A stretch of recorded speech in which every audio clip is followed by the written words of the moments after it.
Ini adalah cara minum yang unik. Peluru dimasukkan ke dalam gelas kosong, lalu tuangkan alkohol. Ini adalah sarapannya setiap hari. Ia mengeluarkan sebuah revolver baru, lalu memasukkan peluru ke dalamnya. Ini adalah permainan yang selalu dilakukan setiap minggu. Ia akan menarik pelatuknya, isinya kosong dan ia menang lagi. Ia akan melakukan amal selama seminggu jika ia tidak mati. Suatu hari ketika ia pergi berbelanja, datang dua orang perampok membawa senjata. Kedua perampok itu langsung menodong si karyawan. Salah satu perampok melihat sang pria.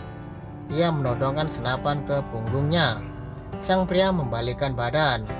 Ia menatapi si perampok. Ia meletakkan alkohol di tangannya, mengarahkan senapan ke jantungnya. Kemudian ia memasukkan senapan ke mulutnya, memintanya untuk menembak. Si perampok kebingungan. Melihat si perampok belum menembaknya, ia mengarahkan pistol ke dahinya lagi. Sang perampok berbengong melihat kelakuan si pria. Kemudian sang pria merebut pistolnya, menaklukkan perampok dengan satu pukulan. Membuang waktu saja. Perampok lain menyerangnya dengan pisau. Sang pria membalikkan badannya. Dalam waktu yang singkat, ia berhasil menaklukkannya. Tiba-tiba teringat melakukan amal hari ini. Sang pria mengambil uang dari saku perampok, membayar belanjaannya dan pergi. Pria ini bernama John, seorang mantan pasukan khusus. Semua rekannya tewas dalam sebuah misi. Dia memiliki seorang adik bernama Candy. Dia kehilangan arah hidupnya setelah pensiun. Ia bersiteguh mengangkat dumbbell 1000 kali setiap hari, melakukan sit up 5000 kali, dan puluhan ribu tumbuhan ke dinding. Ia tidak bisa menemukan cara lain untuk melepaskan stresnya. Suatu hari ia mendapatkan sebuah kabar buruk. Adiknya Candy yang berada di Brasil sedang dirawat karena sekarat. Polisi lokal memberitahunya adiknya diserang oleh preman setempat. Ia mendatangi TKP bersama polisi bernama Katrina, tetapi tidak menemukan petunjuk apapun. Pemuda setempat memandangi mereka, sepertinya menyembunyikan sesuatu. John pergi ke rumah sakit. Ia melihat perawat memasukkan obat untuk adiknya. Perawat menyapanya kemudian pergi. Tiba-tiba adiknya kejang-kejang. John bergegas memanggil dokter. Adiknya berhasil diselamatkan.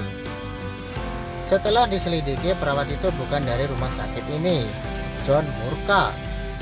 Ia tidak tahu siapa yang diusik adiknya, sehingga mencoba untuk mengambil nyawanya. John memutuskan untuk menangkap pembunuh adiknya. Di sebuah daerah kumuh, selalu ada orang seperti ini. Mereka yang berdiri di jalanan. Mereka akan menghentikan kendaraan yang lewat, kemudian menjual kartu remi kepada penumpang. John pergi mencari teman adiknya. Sang teman memberitahu John, mereka tidak sengaja mengambil foto di sebuah perdagangan. Yang diperdagangkan adalah sejumlah anak dan gadis. Ia memberikan John sebuah USB berisi foto, lalu mereka berpisah. Ketika sang teman hendak pergi dengan mobilnya, tiba-tiba mobilnya meledak. Orang-orang di jalanan panik. John melihat perawat gadungan itu di tengah jalan keramaian. Ia berlari mengejarnya, tetapi wanita itu kabur menggunakan mobil. Dan sekelompok pria datang bertopeng. Mereka mulai menembak secara brutal. Seorang petugas keamanan tertembak mati. John mengambil pistol petugas keamanan. Satu persatu tewas oleh tembakannya. John adalah seorang penembak jitu. Komplotan itu pun kabur. John menemukan sejumlah informasi dari foto di USB. Sebuah nama klub malam. John pergi ke klub malam mencari pria yang ada di foto ini. Sekeliling klub malam dikawal oleh banyak mafia. John membutuhkan target. Saat itu ia memasuki kamar mandi, tapi penjaganya tidak membiarkan lewat. Ia menyingkirkan penjaga itu dengan sebuah tendangan. John berhasil menemukan targetnya. Ia langsung memukulnya. John bertanya tentang adiknya. Pria ini berpura-pura bodoh. Kemudian John memasukkan kepalanya ke dalam tandas dan memukulinya berulang kali. Akhirnya pria itu memberitahu John bahwa kopernya berisi data-data sindikat perdagangan gelap. Ia juga memberitahu kepada markas mereka. Kemudian John pergi membawa kopernya. John menemukan di dalam koper berisi berbagai barang bukti penyelundupan. Ia dan polisi berpisah jalan. Polisi bertugas untuk menangkap mafia di kampung kumuh, sedangkan John pergi untuk markas mereka sendirian. Ketika polisi tiba, mereka melihat penjahat sedang menangkap seorang gadis, dan penjahat pun ditembak mati oleh polisi. Ketika Tiago tiba, ia berjongkok dan mengambil sebuah senapan, kemudian membunuh rekannya. Ternyata ia berkhianat dan dibayar oleh mafia setempat. John tidak tahu apa yang telah terjadi. Di sana ia melihat seorang korban penculikan. Tiba-tiba seorang penyerang datang dari belakang. Musuh itu tersingkirkan oleh John dengan kopernya. John dihadang dan kemudian komplotan itu ketika ia hendak pergi, kemudian terjadi pertarungan. Dengan koper yang ada di tangannya, John berhasil melumpuhkan semua musuh.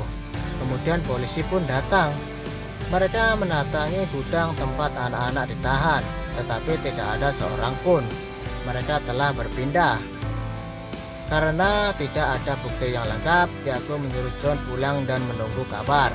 Di saat itu John merasa ada yang janggal. John berpesan kepada Katrina untuk melindungi adiknya, sebab ada yang perlu ia cari tahu. Pria ini adalah pemimpin mafia setempat bernama Hirimoto.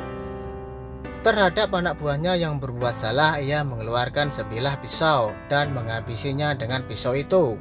Seorang wanita sedang mencoba membunuh adiknya John.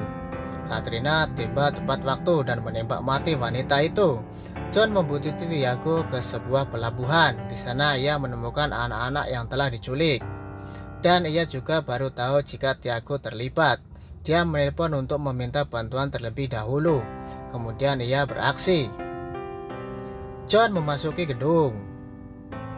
Dengan sigap ia langsung menghabisi beberapa orang. Bermodalkan sebuah senapan, ia berhasil melumpuhkan beberapa anggota mereka lagi, hingga ia kehabisan peluru.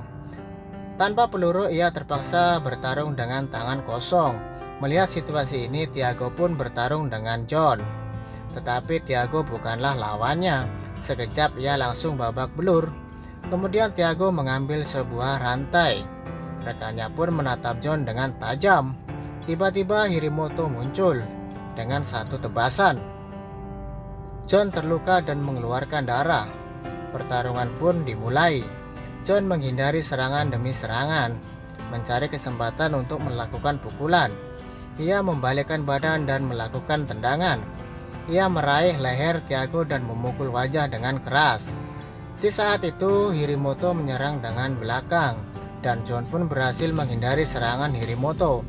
Setiap pukulan John begitu keras. Tiago dipukuli secara brutal itu. Kemudian dadanya ditusuk oleh John dengan rantai besi. Sekarang Hirimoto yang ia berhasil melumpuhkan beberapa anggota mereka lagi, hingga ia kehabisan peluru. Tanpa peluru, ia terpaksa bertarung dengan tangan kosong. Melihat situasi ini, Tiago pun bertarung dengan John. Tetapi Tiago bukanlah lawannya. Sekejap ia babak belur.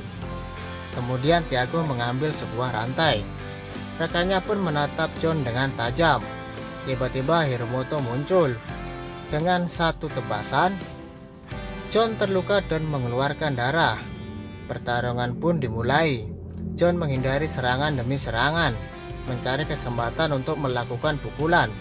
Ia membalikkan badan dan melakukan tendangan.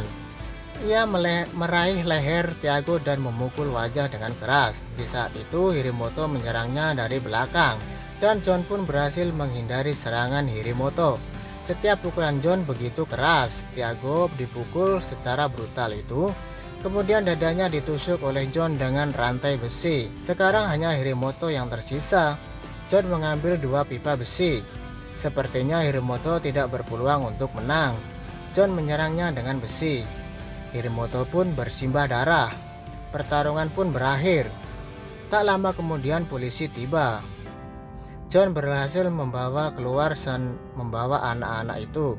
Akhirnya adiknya Cindy pun sadar. Mereka saling menatap dan tersenyum. Tampaknya John telah menemukan makna hidupnya. Terkadang makna hidup bukan terdapat dari diri kita sendiri, melainkan orang-orang di sekitar kita. Terakhir, pesan moral yang dapat kita petik dari film ini adalah Kebenaran dan keadilan tidak akan pernah padam. Terima kasih.